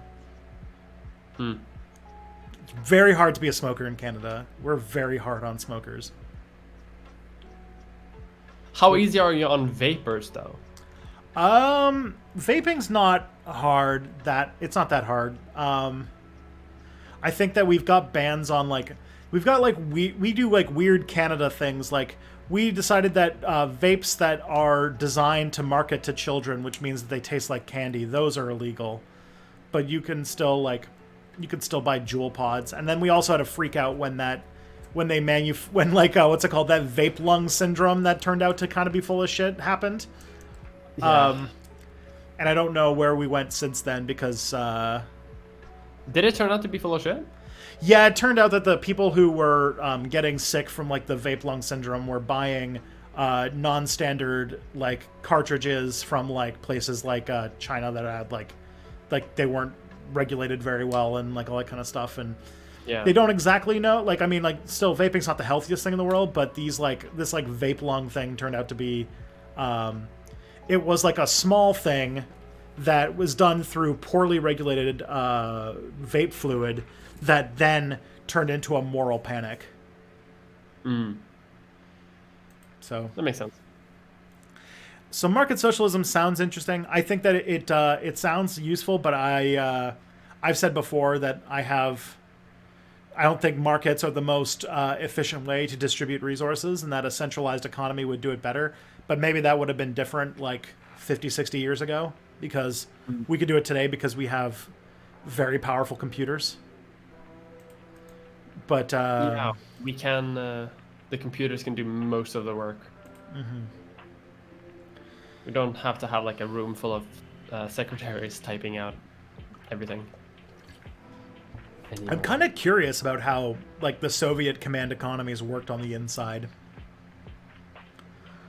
and how it was all organized. My guess is it was a disaster. Wasn't there an attempt in South America in some Yes, it was called where they would have a computer run everything? It was called CyberSyn. It was done by the Allende government in Chile before Pinochet took over. And my next Tristan Won't Shut Up video or a Step Back video this year will be about it. It'll probably be a step back video because Cybersyn sounds pretty cool.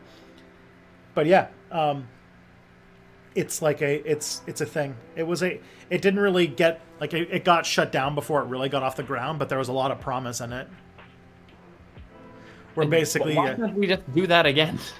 Because that isn't capitalism, and when you do capitalism, it's more better. But also, if you look at like the internal name though, it's called Project Cybersyn. Yeah, and if you look at the internal structure of companies like Amazon or Walmart, they basically do this in a way more sophisticated way that is very, very efficient and works way better than our market economy does. So in a way, we do kind of do it. It's just that corporations do it. Yeah. How interesting it could be if governments actually like tried to do anything effectively ever. Mm-hmm. I did an entire series on Tristan Won't Shut Up that was about basically how the most successful corporations and companies are the ones that act like Soviet planned economies on the inside. Mm. Ooh, Baked Alaska's been arrested for storming the Capitol. Dab. Yeah, I'll dab for that. F in chat. I'm actually surprised by that because I thought Baked Alaska was an informant, but that was my suspicion. Yeah. No, I just think Nazis are just that stupid. Mm. Like they don't need to become informers. They will happily inform on themselves anyway. Fair. Okay, this is a good question for you. So Mia, I don't know if you're familiar with Behind the Bastards.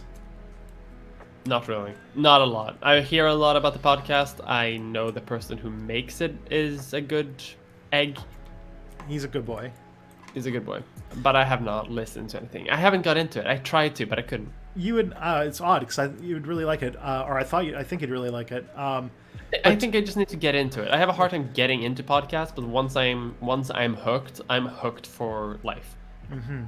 I just need to like sink my teeth into it. So the question here is, who would be a good Swedish bastard for that podcast?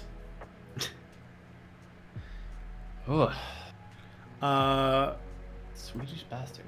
Who's that guy? Like Lothar Logbrook? Ragnar Lothbrok? He probably killed a shit ton of people. He probably killed a lot of people, yeah. He is semi-mythical, so it's a bit hard to... I think it could be hard to make a thing about him. I'm thinking about, like, probably some... Reinfeldt, probably. Could probably work. It's an asshole. But he didn't do that much. We haven't really had, like, that bad bastards that have, like, done bad enough shit to be like a subject of a podcast episode, I think. Now, every Christmas... Simpson said PewDiePie. PewDiePie's yes. a good one. Easy. That's actually... And also, what about that Swede that was like into black metal and was a Satanist and burned down a church and made black metal for things from prison? Oh. Yeah, maybe. But is he a bastard? I'm not sure. He's a bit of a Someone bastard. said Alfred Nobel. I'm not super sure about Alfred Nobel. Alfred Nobel has a really bad name on Twitter for some reason, and I don't know why, because people will call him the Merchant of Death, even though that's complete fucking horseshit. Like, he invented dynamite, and it's like... Sure. Safer than it's a lot safer than what they used in construction and mining before, but okay. Yeah, it's like mining picks.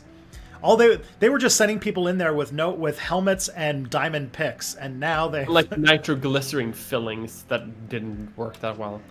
I'm sorry. I think the invention of dynamite was a good thing. Although, to be honest, Alfred Nobel probably did some weird, bad stuff anyway. So he could probably be a good subject. He was probably some weird 100 years ago kind of racist that we don't really have today.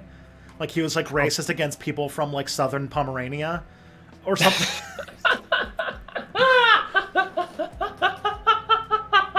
Probably yes. He was probably a bit of a racist from very good. He did so every Christmas on the show they do cover a good person, and they did cover a Swede for one of them. They did Raoul Wallenberg. Yes, one of the good Wallenbergs, by the way. The Wallenbergs the Wallenbergs have a good name internationally, but a bad name nationally, especially in leftist circles, because internationally all of them that they know are I mean, there's a few they of know them. Raoul, but like he saves people from the Holocaust. Universally a good thing, right? Good guy. Thumbs up. The rest of his family are like ultra rich, like old money capitalists who like own a scary amount of companies in Sweden. Yeah, Like I mean, they there's own some. a terrifyingly large amount. You know how like there's one family who like caused the opioid epidemic? Yeah. Yeah, that's basically a similar thing with the Wallenbergs. And it's hard to talk shit about the Wallenbergs because one of them did a really good thing. Yeah.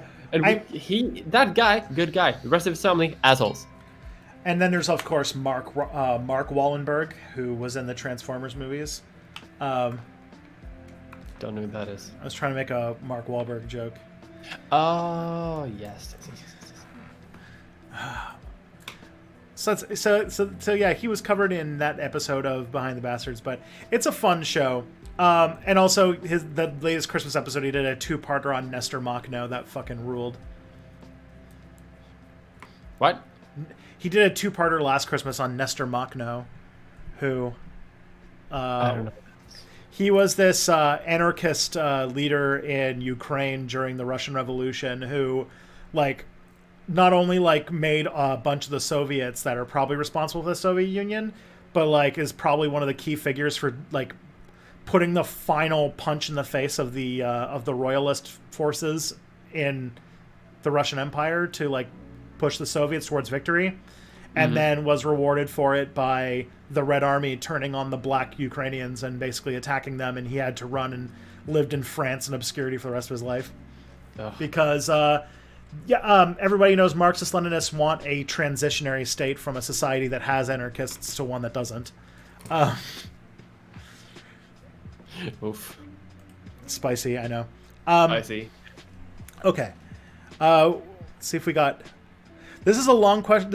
Maybe this will have a quick answer, but we have a little bit of time, so let's finish this one with this is a question. It says, I listened to a podcast about the UK's turf problem. Big problem. Yes. Turf Island, yeah. Turf Island, yes. They suggested it might be because the UK's prominent feminists have always been way more white and middle class than American feminists. I wonder if that's because there's more overt bigotry in the US, so the feminist community there had to respond by being more diverse? Or is that me trying to put a spin on this that make the UK seem less shitty? I feel like people really underestimate. Sweden can do this too, by the way. But the UK has a very special ability of being high on its own supply, in the sense of like really promoting itself as being very progressive and nice and bringing good things to the world and being a progressive superpower. Sweden does this bullshit too. It's complete fucking horseshit. Whereas Americans have always been like, yeah, we're racist. Yes. So I don't think it's been like. Yeah, I don't think one of those like where it's like blatant. That's our grift. Pretending to be progressive while doing horrible racist shit is Canada's grift. Yeah, but you learned it from Daddy Britain. That's true. And I think a lot of like the old dominions can do this very well because they've learned it well. A lot of European countries do this as well.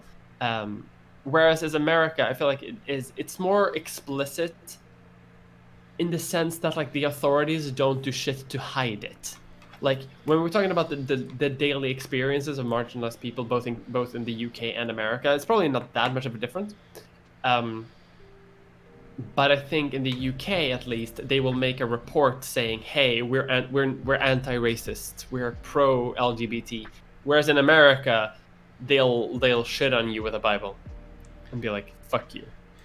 Yeah, so maybe that has something to do with it. I mean, I'd push back saying that America's feminist movement was more diverse because basically American feminism basically tore itself apart in the early 90s over the issue that it was entirely dominated by like white women.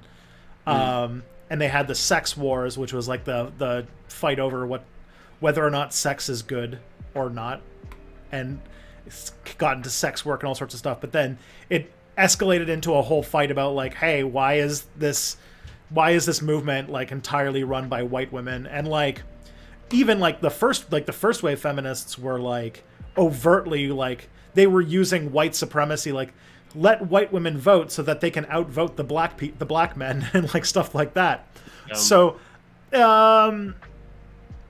maybe because they had that reckoning in the early 90s, maybe because I guess we're talking about TERFs, and I don't know how many TERFs there were like in the I guess there probably was a lot in the 70s because that's when second wave was in its deepest moment. But maybe it's hard to draw like a modern distinction between like today turfiness and like casual transphobia of the 1970s. Mm-hmm. Just because like trans issues work very differently back then too, so it's harder to. But yeah, TERF, like the TERF, as somebody who has studied way too much radical feminist theory for my sake, TERF, the way that TERFs think does seem to come from a sort of recalcitrant like area of second wave feminism that refused to have these discussions that happened in the early 90s. Because like radical feminism was the idea that like women are dost thou bleed and reproduction and like seizing the means of reproduction and like that kind of like stuff. Mm-hmm. And that like the conversation got a lot more nuanced because of the 90s. And so I could maybe see like maybe I don't know I thought that this was like sort of feminism everywhere, but I guess it was maybe American focused and that the UK never went through that phase. I don't. Maybe there's a lot of causes potentially. They all build up to this potential. Well, we finished right on the button. It's 2:00. Oh shit. Nice. So I'm going to find somebody to raid, but while I'm doing that, you should say to everybody where Mia content can be found in the wild. Oh god.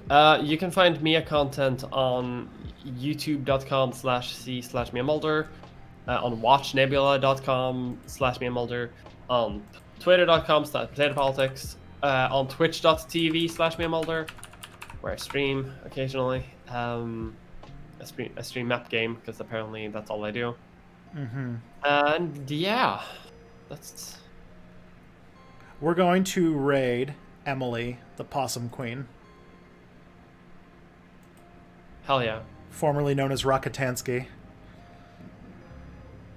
But yeah, take care of yourselves and each other, and I guess the two of us will be back on Monday. Yeah, and like after the weekend. Yeah, have a good weekend, everybody. Cheers. Have a good one.